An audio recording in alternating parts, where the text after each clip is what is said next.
아멘. 귀한 찬양 감사합니다. 예배에 오신 여러분을 축복합니다. 오랜 기다림 후에 대면 예배여서 그런지 아까 예배 전 찬양을 하는데 성경 찬송을 제가 꼭 쥐고 있는데 이 성경 찬송 바깥 거죽에 제 땀이 막 이렇게 설렘과 긴장으로 묻어났습니다. 여러분 인생에는 오늘 우리와 같은 이런 많은 기다림들이 있습니다. 우리는 지금 그 중에 코로나19라는 긴 기다림에 아마도 끝나갈 무렵에 서 있습니다.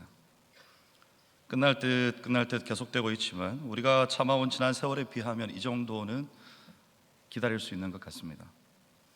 사람을 세우는 기다림에 있어서도 선교지에서 보면 선교사 한 사람이 또 한 사람을 예수 그리스도의 제자로 세우기 위해서 어떤 경우에서는 평생을 기다리는 것을 우리는 보기도 합니다.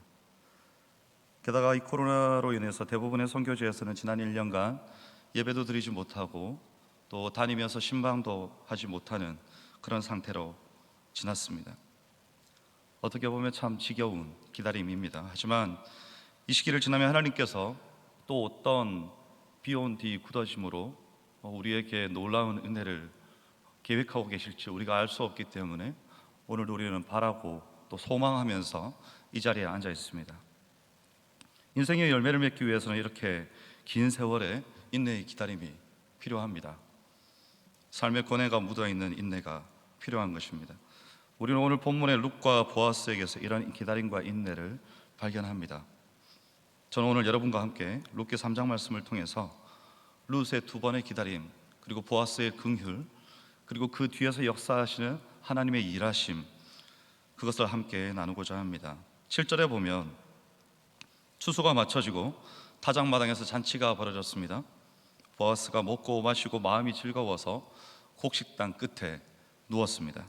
그리고 깊은 잠이 듭니다.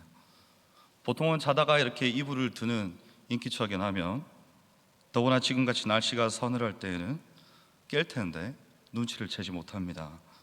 깊은 잠이 들었다는 거죠. 그 발치에 누워있던 룻은 그렇게 밤이 새도록 보아스가 놀라서 몸을 돌이켜 볼 때까지 그대로 누워 있었습니다. 그동안 룻은 거기서 그 시간 동안에 무엇을 하고 있었을까요? 어떤 학자는 떨리는 마음으로 기도하고 있었을 것이다 라고 말합니다.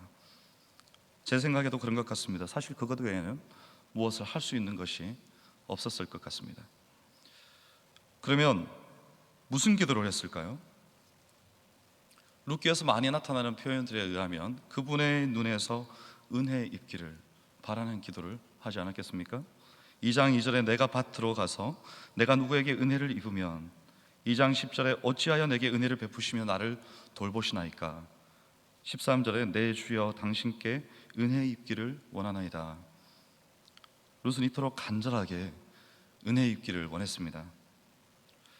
지금까지 룻이 인내하며 많이 기다려왔지만 오늘 본문에 나타나는 첫 번째 기다림의 시간입니다. 일이 이렇게 진행될지 전혀 알 수 없었지만 믿음을 가지고 이 시간들을 성실하게 하루하루 살면서 기다려왔습니다. 눈앞에 명확하게 보이는 출구가 없었습니다. 하지만 시어머니의 하나님, 그리고 이제는 바로 나의 하나님이 되신 그 룻의 하나님을 끝까지 의지했습니다. 은혜 입기를 간절히 사모했습니다. 여러분, 혹시 여러분은 오늘 어떤 기다림 중에 있으십니까? 우리에게는 지금 이 기간이 마치 룻이 하나님의 은혜를 간절히 사모하며 기다리는 것 같은 그런 시간입니다. 2월 9일까지 40일의 기도회 기간 동안 담임 목사님과 함께 하루도 쉬지 않고 예배와 기도회가 계속되고 있습니다. 여러분, 인생에는 하나님이 특별히 베푸시는 은혜의 기간이 있습니다. 이사야 55장 6절 7절 말씀에서는 너희는 여호와를 만날 만할 때에 찾으라, 가까이 계실 때에 그를 부르라. 악인은 그의 길을, 불의한 자는 그의 생각을 버리고 여호와께로 돌아오라. 그리하면 그가 긍휼히 여기시리라. 우리 하나님께로 돌아오라. 그가 너그럽게 용서하시리라고 말씀합니다. 지금도 이스라엘 백성들은 신년이 되면 약 10일 동안 회개의 기간을 보냅니다. 유대인의 신년은 두 가지 의미가 있습니다. 첫 번째는 하나님의 심판을 기억하고 먼저 하나님과의 관계에서 회개하는 것입니다. 그리고 사람 사이에서 지은 죄를 회개하고 또 화해합니다. 두 번째는 하나님의 창조를 기억하는 것입니다. 세상이 새롭게 시작될 때 바로 그 창조가 새해의 내 안에서 다시 시작되기를 기도하는 것입니다. 그 마지막 날이 대속주일입니다. 대속주일이 지나고 우기가 시작되면 정통 유대인들은 자신들이 하나님 앞에 기도했기 때문에 그 자신들의 죄에 대해서 하나님께서 용서하시는 의미에서, 받아들여 주시는 의미에서 비를 내리신다고 생각하고 우산을 쓰지 않습니다. 왜냐하면 그 비는 하나님께서 죄를 용서하심으로 내려주시는 축복의 비이기 때문입니다. 그래서 저도 그것이 버릇이 돼가지고 한국에 나온 이후에도 한창 이렇게 그 청승맞게 비를 맞고 다녔던 기억이 있습니다. 그런데 여러분, 이런 비는 말이죠, 마치 그 긴 여름, 1년의 기간 중에 긴 가뭄의 여름을 보낸 다음에 우리의 마음을, 우리의 인생을 해갈해 주는 듯한 그런 축복의 비인 것이죠. 여러분, 여러분의 삶에는 하나님께서 때를 맞춰 내려주시는 비가 내리고 있습니까? 믿음으로 맞이하는 비입니다.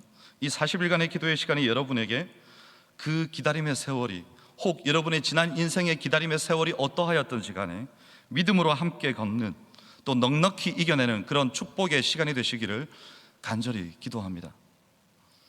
룻은 지금 바로 그런 기다림 속에서 새로운 시작, 하나님이 허락하실 은혜를 바라고 있습니다.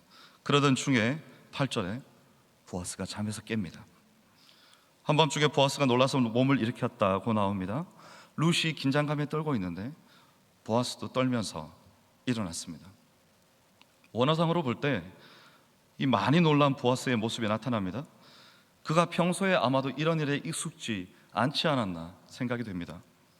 여기서 본즉이라고 표현된 이 단위는 우리들어 세상에 이게 무슨? 그런 뜻입니다. 그러니까 여길 좀 보라고 하는 말입니다.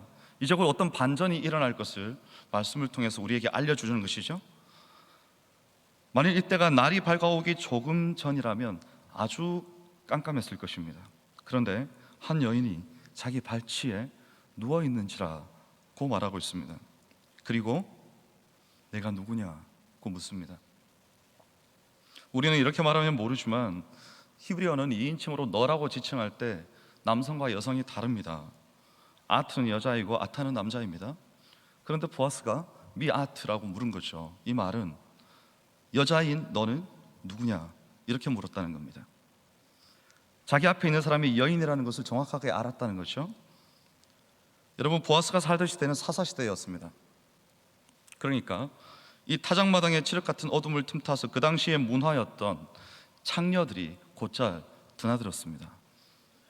호세아 9장 1절 말씀에 보면 이스라엘아 너는 이방 사람처럼 기뻐 뛰놀 줄 몰라 내가 음행하여 내 하나님을 떠나고 각 타작마당에서 음행의 값을 좋아하였느니라 이렇게 적고 있습니다. 그런데 나오미는 이런 무법천지 타작마당에 룻더러 곱게 화장을 하고 의복을 갖춰 입고 가라고 한 것입니다. 그리고 룻은 또 순종합니다. 나오미가 몰라서 보낸 것이 아닙니다. 그러니까 그에게 보이지 말고 라고 말을 했죠. 사람 눈에 띄지 말라는 겁니다. 얼마나 위험한지, 이게 얼마나 어떻게 보면 누군가에게 나타났을 때 그 자신이 부끄럽게 될지 나오미도 알기 때문에 그렇습니다. 우리가 지금 보아스의 이런 반응에 주목하는 이유가 뭔가 하면 수확철에 타작마당에서 보아스는 밤중에 자신의 발치에 있는 사람이 여인이라는 것을 알아보고도 건드리지 않고 네가 누구냐고 물은 것입니다. 보아스의 삶을, 평소에 그의 인품을 보여주는 대목입니다. 사실 지금 나오미의 말에 순종한 것은 룻의 전부가 걸린 아주 위험한 선택이었습니다. 모든 것을 한순간에 잃어버리기도 할 수 있는 것입니다. 하지만 보아스는 그 당시가 암울한 사사시대였음에도 불구하고 하나님을 경외하는 신실한 사람인 것이 말씀에 나타나고 있습니다. 이 여인을 지켜줘야겠다 하는 생각이 들었을지도 모릅니다. 그리고 룻이 자신이 왔음을 보아스에게 알립니다. 보아스에게는 마지막 추수가 끝나고 타작을 하면 이제 룻을 볼 일이 없어지지 않겠습니까? 그런데 바로 여기 타작마당에서 그녀를 본 것입니다. 나는 당신의 여종 룻이오니. 그녀는 보아스의 여인이라고 자신을 말합니다. 아마도 보아스는 이 룻의 목소리가 아주 반가웠을 것 같습니다. 그 다음 룻의 말이 우리로 하여금 말씀을 더 주목해서 보게 만듭니다. 당신의 옷자락을 펴 당신의 여종을 덮으소서. 이는 당신이 기업을 물을 자가 됨이니이다. 보아스는 이 말을 듣는 순간에 룻의 그 영민함 그리고 그 지혜에 깊이 감동합니다.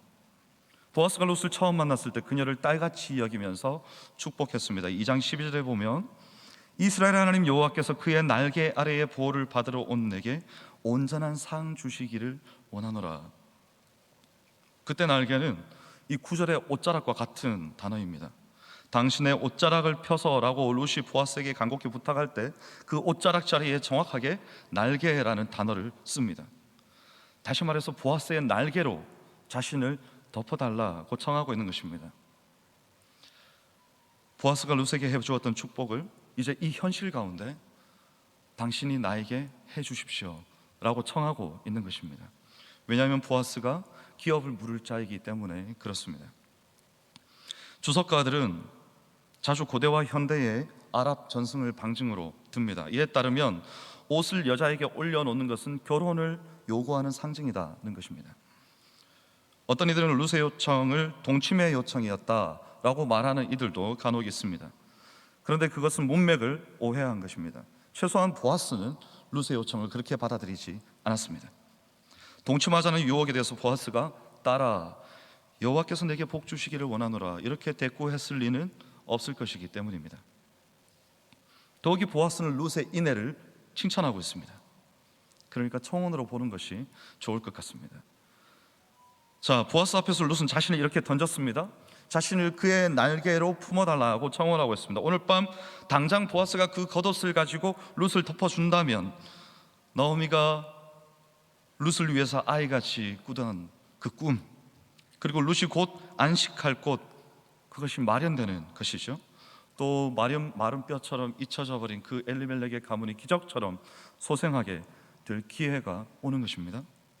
떨리는 순간입니다. 룻은 오직 하나님의 역사하심을 기다리면서 여기까지 왔습니다. 만약에 믿음이 없었다면 이런 타작마당에 이런 시기에 나타나지도 않았을 것입니다. 일종의 거룩한 떨림입니다. 우리는 믿음의 시험을 겪을 때 이렇게 떨리곤 합니다. 하나님께서 어떻게 반응하실지 도대체 알 수 없을 때 이런 떨림이 우리에게 옵니다. 야곱이 형 에서를 만나기 전에 그렇게 떨었습니다. 하지만 모든 믿음의 사람들은 떨림이 있지만 공통적으로 한 것이 있는데 그것은 바로 순종입니다. 마리아를 한번 보십시오. 가브리엘 천사님의 말을 듣고 그녀의 마음이 기뻤기도 했겠지만 그 당시 문화로 봤을 때 처녀가 임신한다는 것은 곧 돌에 맞아 죽을 일입니다. 오늘날에도 이슬람 국가에서 부정한 여인들이 돌에 맞아 죽는 경우를 우리는 간혹 뉴스를 통해서 듣기도 합니다. 죽어도 계속 돌을 던져서 그 자리에 돌로 무덤을 만들어 버립니다. 마리아가 마음이 평안했을까요? 엄청난 떨림이 있었을 것입니다. 하지만 마리아의 대답은 주의 여종이오니 말씀대로 내게 이루어지이다. 여러분, 오늘 하나님 앞에서의 거룩한 떨림을 가진 이 자리에 앉아 계신 사랑하는 여성 여러분, 하나님 앞에서 그 떨림 가운데 이런 순종이 있기를 축복합니다. 오늘 룻은 두렵고 떨림으로 보아스에게 고백했습니다. 자신의 안위를 위한 말이 아니었습니다. 죽은 남편의 뒤를 잇고 나오미의 삶에 참 기쁨을 주기 위한 거룩한 결단이었습니다. 룻이 처음 나오미를 따라 나설 때부터 그의 삶은 결단과 떨림이었습니다. 그러나 함께함으로 오는 고난을 피하지 않았습니다. 룻은 지금 믿음의 시험을 통과하고 있습니다. 야고보서 1장 12절 말씀에 보면 시험을 참는 자는 복이 있나니 이는 시련을 견디어낸 자가 주께서 자기를 사랑하는 자들에게 약속하신 생명의 면류관을 얻을 것이기 때문이라고 말씀합니다. 룻은 오늘 그런 믿는 자, 시험을 참는 자의 삶이 무엇인지 우리에게 보여주고 있습니다. 이제 10절에서 보아스는 룻의 말을 듣고 난 다음에 내 딸아라고 다시 부릅니다. 그리고 이제 보아스는 룻을 축복하고 칭송합니다. 룻이 베푼 인애가 처음보다 나중이 더 크다면서 칭찬합니다. 처음 인애는 무엇이었습니까? 그녀가 모압이라는 과거를 던지고 쓰러져가는 나오미와 몰락한 엘리멜렉의 이 집안을 자신의 운명이라고 생각하고 끌어안은 것입니다. 여러분, 이 일이 쉬운 일이겠습니까? 이스라엘 여호와 하나님을 따르겠다, 진심으로 따르겠다는 헌신이었습니다. 만류했지만 돌아가지 않았습니다. 그럼 나중에 베푼 인애는요, 내가 가난하건 부하건 젊은 자를 따르지 아니하였으니, 이것입니다. 여기서 따르다라는 말은 일반적으로 거짓된 신을 쫓아서 숭배하다라는 의미입니다.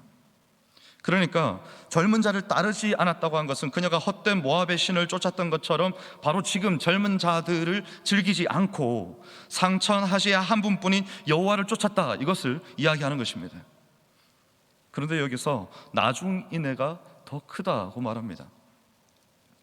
사실 따르다라는 말에는 음란한 행위를 쫓다라는 의미가 함축되어 있습니다. 잠언 7장 22절, 또 호세아 2장 5절에도 이 동일한 단어가 쓰였습니다. 쓰이는 의미는 이것입니다. 젊음의 욕구가 주는 대로 탐닉하다. 그런데 이런 길들을 따르지 않았다는 것입니다. 보아스의 칭찬은 룻이 자신의 즐거움을 추구하는 여인이 아니라 하나님의 기쁨을 찾는 여인이라는 데에 있습니다. 룻의 성숙함, 현숙함을 칭찬한 것입니다. 여러분, 히브리어 성경 순서는 잠언 31장 현숙한 여인이 나온 다음에 이 현숙한 여인의 모델인 룻기가 그 다음 성경으로 따라 나옵니다. 잠언이 노래하는 현숙한 여인의 실제적이고 역사적인 예가 다름 아닌 룻이라는 것입니다. 룻이 처음 타작마당으로 보아스를 만나러 왔을 때 그녀는 자신의 모든 존재를 보아스에게 내던져야 했습니다. 보아스의 발치에서 보아스의 응답을 기다리면서 이스라엘의 하나님의 구원을 바라며 있던 그 시간은 어쩌면 룻의 인생에서 아주 위험한 모험과도 같은 무모한 내던짐이었습니다. 베들레헴에서 이방 여인에 대한 엄청난 추파와 차별을 지금까지 견뎌냈습니다. 그 땅에서 살아남기 위해서 젊은 자들과 어울리는 그들의 그런 좋지 못한 문화와 행동들을 답습하면서 따르지 않았습니다. 시편 1편 1절에 보면 여호와께 복을 받는 사람은 지금 악인의 길에 서지 않는 사람입니다. 그런 기다림 이후에 이제 12절로 갑니다. 사실 본문의 전개상 우리는 이 부분에서 다들 그냥 보아스가 자신의 옷으로 룻을 덮어줄 줄 알았죠. 그렇게 기대하고 있지 않습니까? 그런데 이것은 그냥 예스가 아니었습니다. 보아스는 자신보다 더 가까운 한 사람이 있다는 것입니다. 사실 이것은 룻에게 있어서 청천벽력과도 같은 말이었습니다. 일이 어긋날 수도 있습니다. 하지만 룻은 잠잠히 기다립니다. 이것이 룻의 두 번째 기다림입니다. 우리는 의외로 이러한 청천벽력과 같은 일들을 우리의 신앙생활에서 자주 경험합니다. 분명히 하나님께서 이루실 것을 알겠는데 내 생각과 다르게 하나님의 도움의 손길이 우리의 삶에 임하지 않는 것입니다. 나는 기도하고 있음에도 불구하고 하나님은 가만히 계시는 것 같은 거죠. 그러나 우리가 기억해야 할 것은 내가 바로 지금이라고 생각하는 그 순간이 그분이 계획하신 그 시간이 아닐 수도 있다는 것입니다. 하지만 우리가 이런 내용들을 기도를 통해서, 기도의 중보기도의 시간들을 통해서, 강의를 통해서, 설교를 통해서 배워서 알고 있지만 우리가 체감하는 기다림은 너무나 여전히 힘이 듭니다. 그렇다면 우리 주님이 주시는 기다림 속에서 우리가 배워야 할 것이 무엇입니까? 그것은 이 기다림 속에서 인생의 주인인 내가 아니라 하나님 아버지이심을 다시 확인하는 것입니다. 하나님의 주권과 하나님의 통치를 인정하는 것입니다. 그것은 보아스의 대답에 섣불리 이런저런 말을 하지 않고 조용히 기다리는 룻의 모습에서 나타납니다. 이런 모습은 주로 우리 중에서도 신앙의 연조가 깊은 분들에게서 나타납니다. 어떤 일이나 사건에 내게 닥친 어려움에 일희일비하지 않고 잠잠히 하나님의 인도하심을 기다립니다.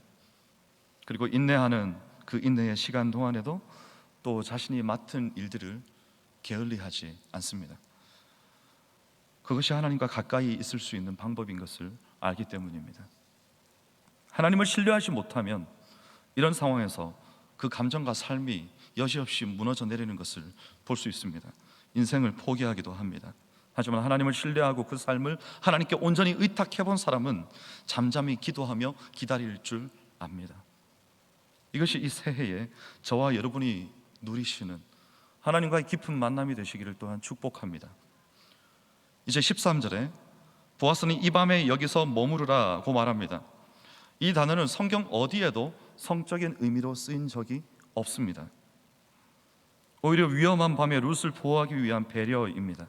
오늘 룻은 지금 그 은혜의 자리, 보아스가 베풀어 놓은, 하나님께서 보아스를 통해서 베풀어 놓은 은혜의 자리에 앉아 있는 것입니다. 하지만 지금은 머물러야 합니다. 사실 룻이 먼저 말했습니다. 어머니께서 머무시는 곳에 저도 머물겠습니다.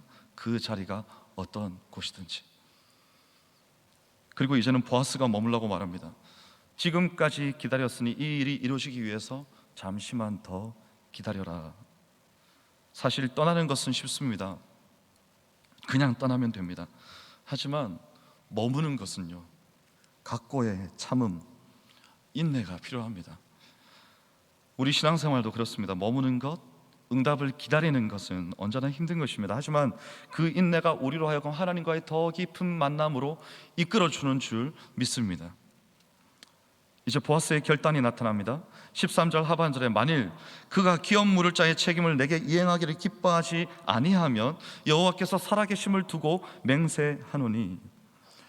우리는 보통 아주 중대한 일을 앞두고 그 일을 꼭 이루고 싶으면 죽음이 우리를 갈라놓을 때까지라고 맹세를 하곤 합니다. 결혼식에서 제일 많이 쓰이는 말이기도 합니다. 여러분 혹시 기억나십니까?